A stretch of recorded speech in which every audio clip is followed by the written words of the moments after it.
Bonjour, bienvenue aujourd'hui et nous célébrons ensemble une fête merveilleuse, la fête Dieu. Dieu avec nous. Probablement que ça te rappelle des processions, des fleurs, des reposoirs. Mais c'est encore la même réalité qu'on veut célébrer aujourd'hui. Encore ce grand mystère de Dieu parmi nous. Chaque fois, moi, que je dis Dieu parmi nous, ça me fait penser à l'Emmanuel. Ça me fait penser à Noël. Les mages qui sont venus, les bergers, qu'est-ce qu'ils ont fait? Ils se sont prosternés, ils sont adorés. Nous sommes venus l'adorer et reconnaître en lui notre roi. Jésus disait à Marguerite Marie, « J'ai soif, mais d'une soif si ardente d'être aimé des hommes au Saint-Sacrement, que cette soif me consume. » Jésus au Saint-Sacrement, c'est Jésus dans son cœur. Tu crois à sa présence? Disons-lui tout de suite. C'est ce qui est le plus important de cette fête. C'est de savoir que l'Eucharistie, c'est pas un symbole, c'est pas une représentation. C'est vraiment le cœur de Jésus que tu tiens dans ta main. Puis je vais t'expliquer tout à l'heure un miracle extraordinaire de Buenos Aires. Mais avant, si tu veux, ensemble, on va aller lui chanter quelque chose. Jésus, tu es là dans l'hostie. Jésus, je crois, tu es là. Tu es là, si grand, tu es là, petit. Tu es là, donnant ta vie. Je suis là, chantant, je suis là, t'offrant. Je suis là en t'implorant. Jésus, tu es là dans l'hostie. Jésus, je crois, tu es là. Tu es là pardonnant, tu es là réparant, tu es là nous guérissant.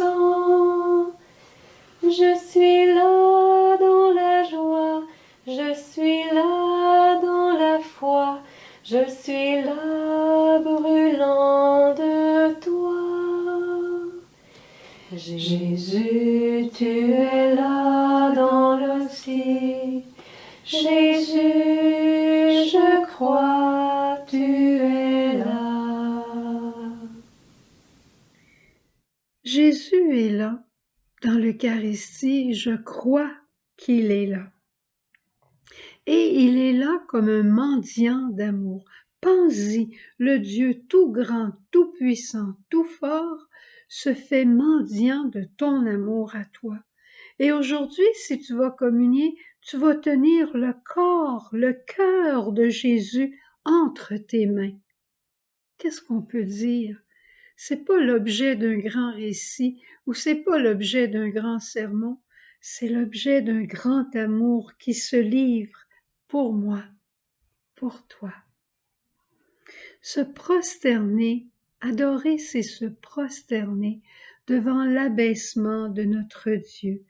Se prosterner dans notre pauvreté et se laisser élever par son abaissement.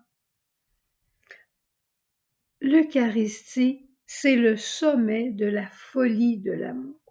C'est le sommet de la folie, où la raison se tait, où le silence naît et renaît. Et quand on a tellement de bruit dans la tête, tellement de bruit dans le cœur, arrêtons-nous, allons adorer. C'est le lieu où le chant jaillit. Moi, plusieurs des chants que j'ai reçus, ça a été devant l'Eucharistie, parce que on devient comme dépossédé de soi, on est en présence de l'amour, et l'Esprit chante en nous pour glorifier le Fils du Père. Merveilleux. Et la joie fleurit. Moi, je te garantis que chaque fois qu'on donne du temps, et tu le sais, chaque fois qu'on donne du temps chaque fois qu'on donne son cœur à Jésus dans l'Eucharistie, notre propre cœur bondit de joie, on rajeunit. Je veux partager avec toi à ce moment l'histoire d'un miracle eucharistique qui s'est passé en 1996 à Buenos Aires. Peut-être que tu connais l'histoire, mais je veux te dire que personnellement, chaque fois que je la relis, cette histoire-là, mon cœur s'enflamme.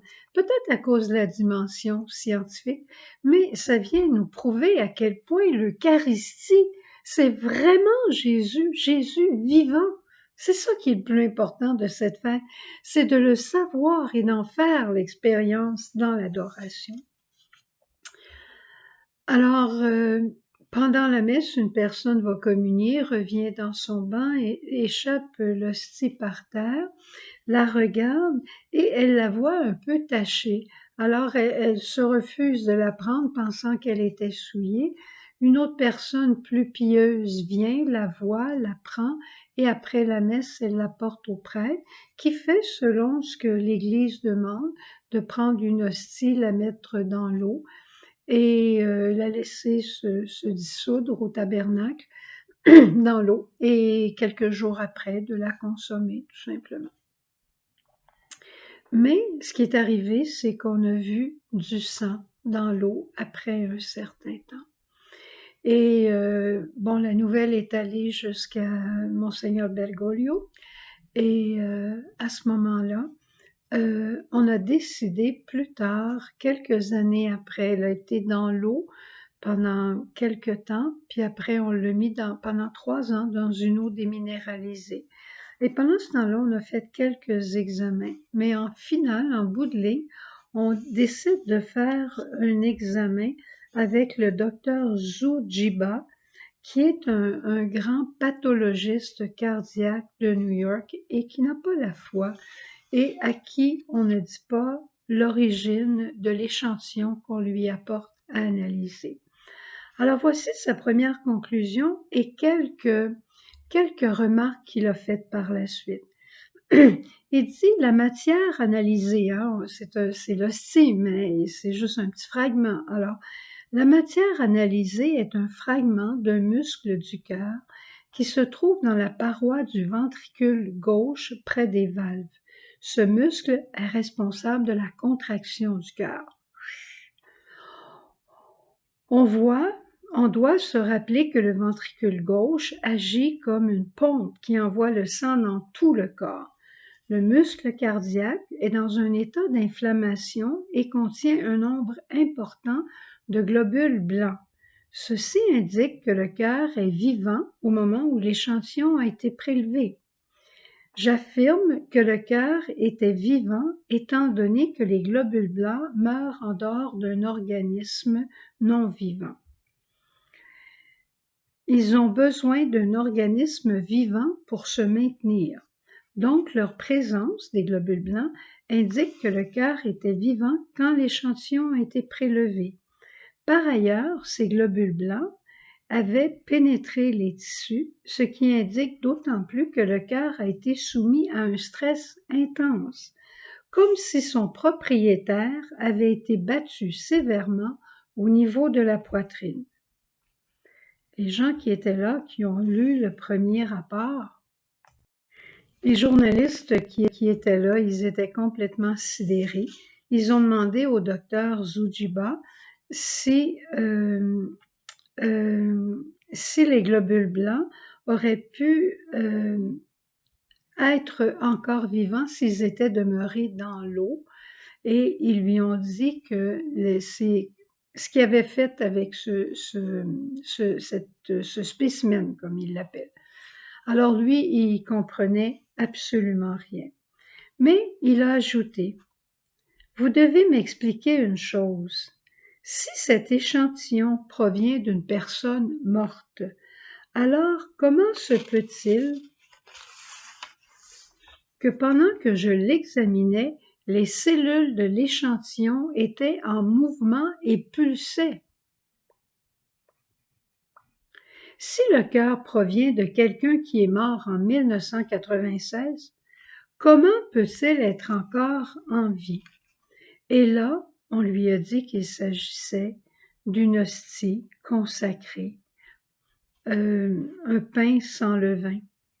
Alors là, il était complètement ahuri et il a dit: « Comment et pourquoi une hostie consacrée peut changer son caractère et devenir de la chair et du sang humain vivant? Cela restera un inexplicable mystère pour la science, mystère totalement au-delà de ma compétence. » Et après, on a fait, les scientistes ont continué d'analyser cet échantillon avec un échantillon du miracle de Lanciano. C'était exactement la même personne, le même type de sang, un AB positif, et ça portait aussi les caractéristiques avec les études d'ADN, les caractéristiques d'un homme qui était né au Moyen-Orient. Extraordinaire, hein? Extraordinaire. Un échantillon qui a été gardé 3 ans, une hostie consacrée 3 ans dans l'eau déminéralisée, et quand on la regarde sous le microscope super sophistiqué de ce médecin, il voyait encore les globules blancs qui pulsaient. Jésus, dans l'Eucharistie, est vivant. C'est tout ce que je peux dire. Il est vivant. Alors, s'il est vivant, allons le voir. Et n'arrête pas maintenant ton écoute. Prends le temps d'aller le rencontrer et de faire cette expérience. Jésus, tu es là dans l'hostie. Jésus, je crois que tu es là. Tu es là tout grand, tu es là tout aimant, tu es là m'attendant. Et moi, je suis là, venant pour t'aimer, venant pour t'implorer, venant pour t'aimer. Loué soit à tout moment, Jésus au Saint-Sacrement. Loué soit à tout moment, Jésus au Saint-Sacrement.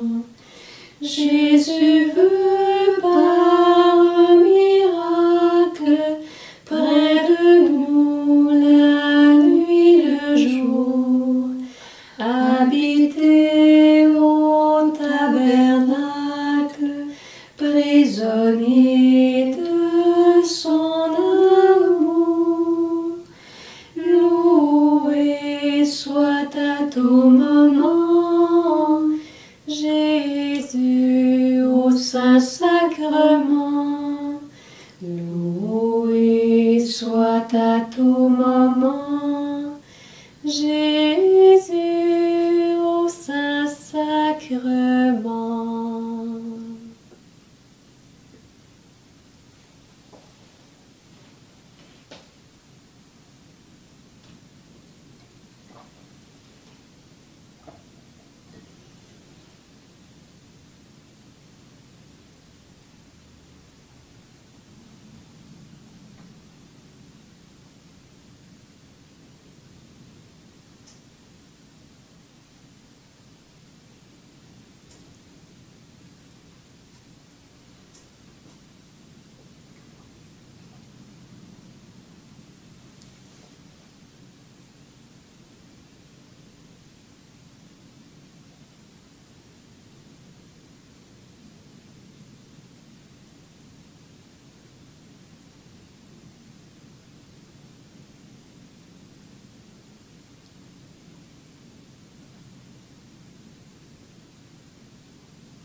Marie, ton silence accueille le Verbe. Marie, ton silence adore ton Dieu.